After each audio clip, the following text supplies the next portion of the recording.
I cut the weight. I actually cut 39 pounds in 2 weeks, which is fucking insane. Damn near killed myself doing so. And then I fought, yeah. Welcome back to the show. I'm Giuliano, and I'm joined with Don Shainis today. Shameless Don Shainis, 15-7 as a professional MMA fighter here in New England. Don, how are you? I'm doing great, Giuliano. How are you? I'm good. I'm very good. How's the holidays going for you? They're honestly kind of low key, a little boring. There's not much going on. I'm in fight camp, so no crazy food, no crazy, experiences, not going out, not drinking, missing Thanksgiving, Christmas, New Year's, but that's life, man. We move forward. Yeah. So you mentioned you're in fight camp. You got a fight announced for Cage Titans in January against Tom Pagliarulo for the 145-pound title. Yeah? Yeah, this is gonna be a fucking banger, man. I've known Tom for some time now. He's a great guy, but he wants to get to where I've been, and I want to get back to where I've been, and this is just kind of the fight to put it together. Yeah. So to get back to where you've been, you're talking about the UFC. So when you took your first fight in the UFC, was that on short notice? Yeah, that was very short notice. I was coming off an injury. I was like 2 days back into training, and I got the call, and it was kind of one of these calls like, you either take this or you'll never get this opportunity again. So I fucking did what I had to do. I cut the weight. I actually cut 39 pounds in 2 weeks, which is fucking insane. Damn near killed myself doing so. And then I fought, yeah. Yeah. So your debut in the UFC, that was against Sadiq Youssef, and you did lose. Yeah, he smoked me. What did you take away from, even though it was a short notice fight? I mean, there's a lot you could take out of being in the UFC for that fight or against Sadiq Youssef. Did you learn anything against that?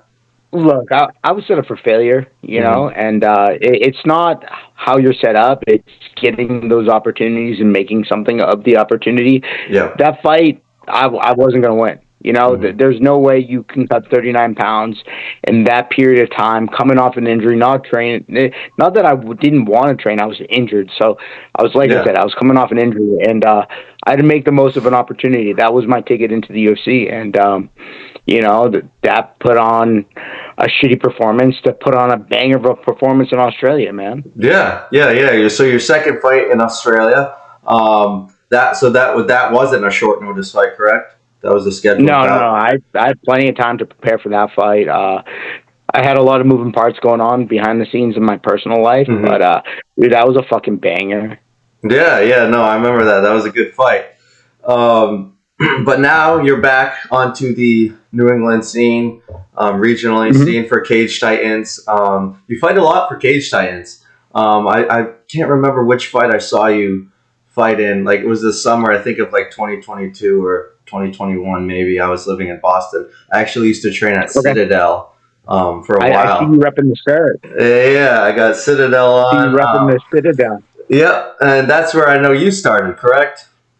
Well, I didn't start at Citadel. Eric's been my head coach for years, and he opened up Citadel when Redline shut down. So it's like I've had a ton of training before Eric, and then like when I met Eric, my training kind of just really ramped up. We kind of took the ball running and realized like, hey, I got some potential. Like we can get to the UFC, not only get to the UFC, be a motherfucker in the UFC.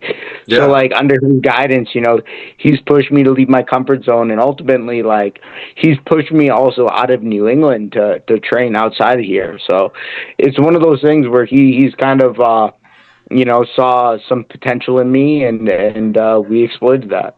Yeah. So where are you currently training right now? Right now I'm in Las Vegas training at Syndicate. Nice. And how's that going for you? How long have you been there for?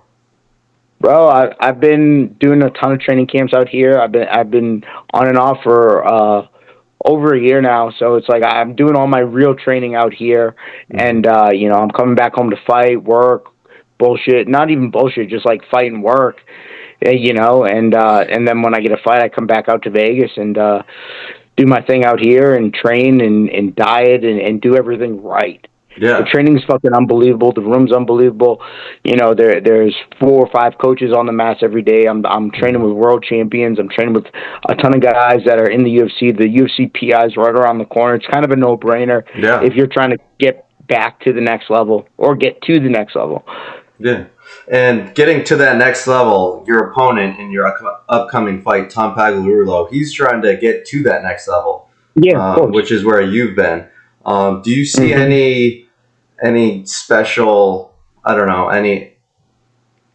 special talents that he has that may present an issue to you? He's going to be a tall, long, rangy fighter. I think he's going to try and stay away from me. I think he doesn't want to grapple with me. I think he's just going to try and run away from me most of the fight. Yeah. So he's fighting. He's on a win streak as well.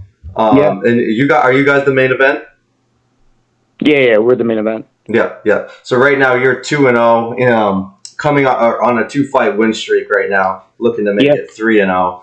If you do make it 3-0 after defeating Tom and gaining this 145-pound pro title, what do you think is next after this? A contender series shot, or do you want to take another fight on another regional scene promotion? No, I don't think the UFC wants to put me on the contender series. One, I have way too many fights. Those are for guys that are like 5-6-0, young, hot prospects. You know, I also know that, like, I'm getting up there in age, so I'm looking for, you know, another short notice opportunity. I'm looking for another big name fight. I'm looking to travel the world and beat someone up for a big bag of money. Yeah. You know, after this, I'm going to make another call out on the regional scene. I'm not going to drop it right here, but it's going to be a fun one, and we'll see if they accept or not. But, you know, I don't also want to overlook Tom. You know, he's a dangerous motherfucker. You know, he trains with some good guys. He trains with some of my friends. And, you know, I've known Tom before he even went pro. And, you know, he's trained with the New England Cartel, which got a handful of UFC guys. And, you know, he's going to be coming from a good team, a good gym that's got a ton of support. So, cool. Yeah. So what do you do when you're not? What do you do when you're not training? Because I know obviously you're training all the time, but when you're just at home, wherever, relaxing to get your mind off of just thinking about the fight all the time, do you do anything fun to just kind of let go, relax? Yeah. My guiltiest pleasures. I love talking shit to fucking 10-year-olds on Fortnite. That is my guiltiest pleasure. Like, I am fucking talking shit. Yeah. What other games do you play on PS5 or Xbox? PS5. But I actually used to stream a lot of Warzone, but that was during the pandemic, and I think Warzone kind of took a hit once they started changing the game and got rid of fucking Birdman. So I don't game too much anymore, but this is like maybe an hour or two late at night before I'm going to bed and winding down. Like, this isn't what I'm doing, you know? Yeah. I don't really watch TV, or I don't watch sports. I don't fucking go out and do anything crazy anymore. So it's one of those things where, you know, I'm dialed the fuck in. Yeah. I can tell you take your training camp seriously. Obviously going to Las Vegas, you know, going to somewhere else outside of your home to get that extra training in with high quality fighters. So right after your last win, you fought Tom Santos for Cage Titans. Yep. What did you gain after that? Any takeaways from that fight? It was the second round rear naked choke that you subbed. Yeah, I was able to get in there against a dangerous guy and get a finish at the wrong weight class. You know, like, I'm a 45er. I shouldn't be fighting at 50, 55. It's tough for me to get fights. Yeah. And this was just kind of, you know, what's next? I fought Jerry Muse at 150. I wanted to fight at 45 to defend my 145 title. They said 50, and we put on a banger. And then I went in and got the job done without pretty much getting touched against Tom. You know, I'd like to get in. You know, I got a little bit more cage time. I have a ton of cage time. I would have liked to get the job done a little earlier, but you know what? Coming off a long layoff in February to September, I'm trying to just rack up the fights, rack up the wins, and get back in. Yeah. And you know, the UFC is great, but there's other promotions and big bags of money. You know, there's Gamebred FC that really interests me. I would love to fight for Gamebred. Little bare knuckle MMA. Little bare knuckle, Yeah, Yeah. that's With these nuts pretty to use, raw. right? That's pretty raw. Yeah, very raw. What Yeah. else is more raw and uncut than me, man? Had mine Yeah. in '69. There's nothing more on brand than that. Yeah. So how'd you get your nickname Shameless? Bro, man.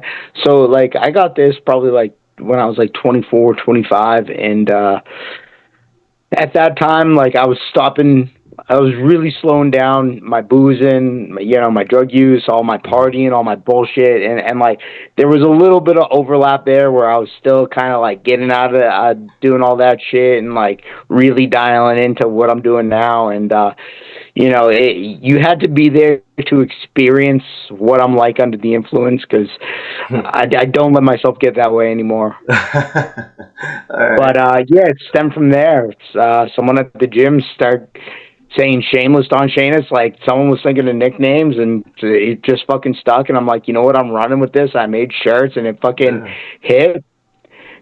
That's awesome. Is there any fight in your pro career that really kind of changed you as a fighter? Like, I don't either win or loss during that fight. Is there something that made you maybe rethink about being a fighter or helped you like think this is what I want to do professionally? Oh no, I've always known this is what I want to do ever since I dropped out of college. I'm like I'm all in.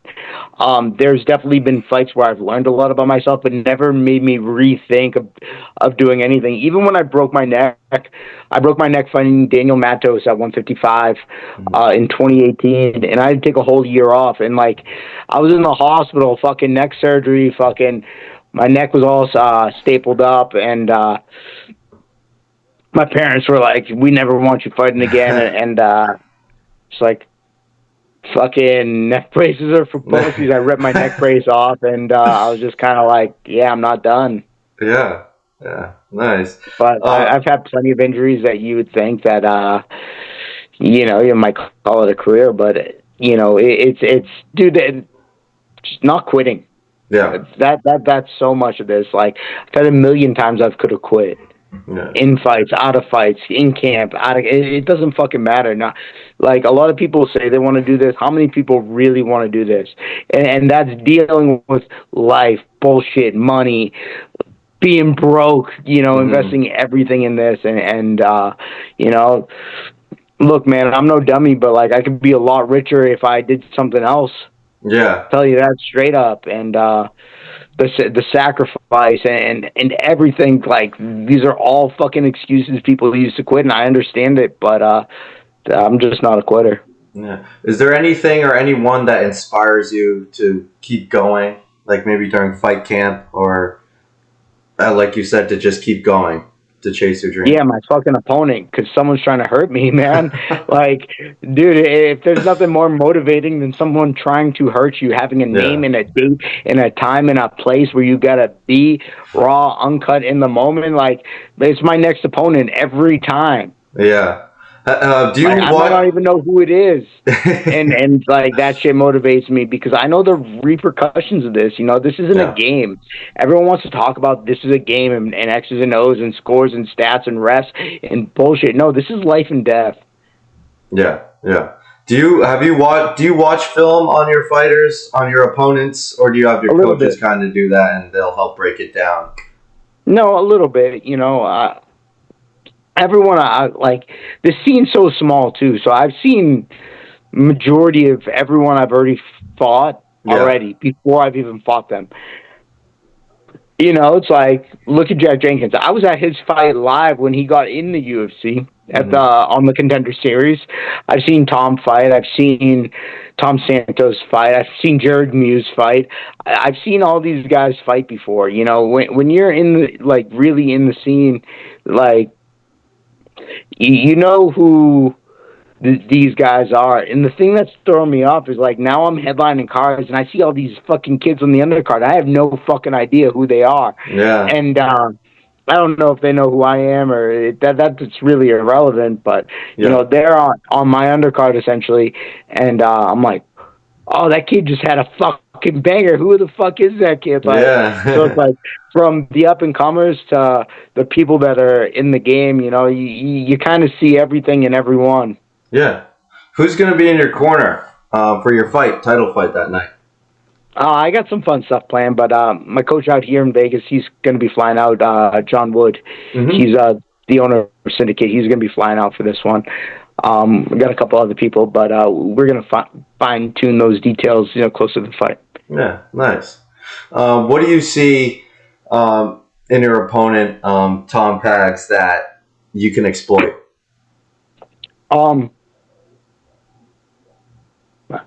Without saying too much, yeah, he comes from great team, great gym, great manager, and I think that Tom's had some tough fights. Yeah, but I think a lot of his wins are against the most how do I word this? Like, I don't think all of his wins are against the most worthy opponents. I would where agree I've gone in there and I fought dogs. Yeah, I fought dogs. I would agree with that. I've been in bangers, and you be in bangers and you surround yourself with great people. I know he's training with Rob Fong, Calvin Cater, my homie Connor Matthews, my homie Brendan Marat. He's training with all these guys, all UFC guys, and that's fucking great.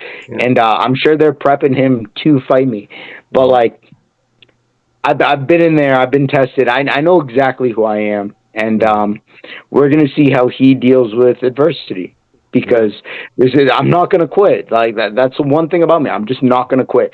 He might hit me. He might knee me. It doesn't matter. I'm going to deal with it when I deal with it. And my job is to get in there and get my hand raised. And he's going to be coming from a good gym, good team. He's going to have a lot of confidence. He's sharp. He's a good boxer. Yeah. I know he can wrestle too. He's long, very different body types. But I'm not overlooking him by any means, but I have a very serious job to get done. And this is going to be in your hometown, well, the hometown crowd, because you always normally fight for Cage Titans. He's finally fighting outside of Combat Zone. He's coming to Cage Titans. So do you think maybe like the hometown crowd might play a factor for you or him? No, I think that's all noise. I love having my friends and family there, and there is this special energy that I'm able to create.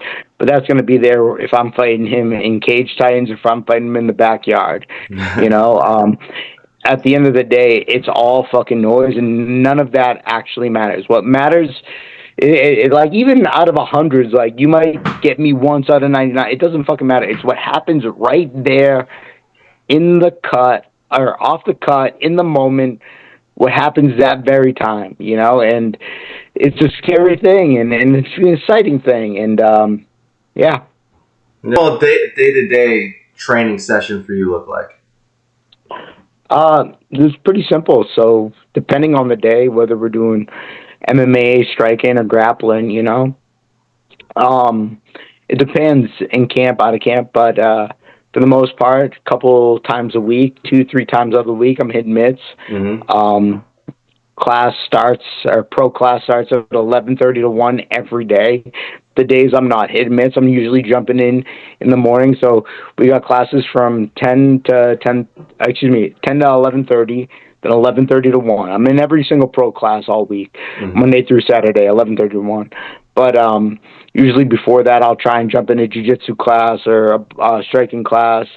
Those ones are more open to the general public, but you're still getting your pros in there. Or if I'm hitting miss, I'm doing that. Then I go home, I eat again, and shower, and I either go back to the gym at night, bang out a double, triple session, or I go bang out some cardio. Yeah. Do you have a strength and conditioning coach that you work with like weights, weightlifting, developing power, or anything? No, I don't lift weights. No? Most people. They love to. No, so like I've had some great strength and conditioning coaches. So Pete Rapoli from Elite has probably been my longest and best strength and conditioning coach, and we've done a ton of body weight stuff. We've done some lifting, but depending where you are in camp, there's a point of diminishing returns where it's like if you're doing 2 days, if you're training like a fucking professional athlete, you might not even need it. Strength and condo is you're kind of flirting with overtraining. I can't be losing gym sessions because I fucking bench too much on Tuesday, Yeah. But that being said, we've done a ton of TRX stuff. So I have like my own little regimen that I like to do once, maybe twice a week. That doesn't include my cardio. Yeah. And how do you feel that's been working for you? Is that like supplemental? It's good. Of course, when you treat yourself right and you eat right and you're doing everything you need to do, my issue in my weight class has never been strength or power or speed. It's always been weight. I've always had a little bit more muscle and been heavier. So essentially, it's about keeping weight off me because if I'm not careful, I'll blow up like a tick. Yeah. So how much weight are you going to cut for this fight? Would you normally cut for a 145-pound fight? So I generally walk around between 170, 175, 167 when I'm in shape. So right now I'm about 167. I'd like to enter fight week about 160, 161. So I'm going to diet down from here over the next, 4 weeks to 160, 161 enter fight week. And then when I water load and cut my sodium and carbohydrates, I'll go from like, let's say 162 water loaded to like cut day 157, 158, and then I'll cut 10 to 12 depending on what I weigh on fight day, weighing day. Yeah, nice. And then what would you expect to walk back into the cage in the next day? 65, 70.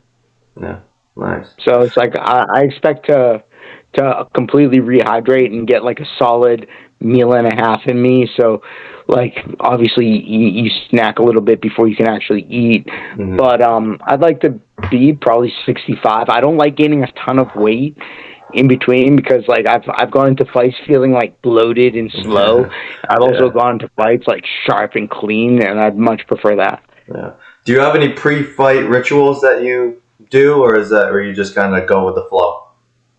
I mean, no. You just kind of take that time, and no. I always shower before I head to the venue, and like it always hits you at a different time.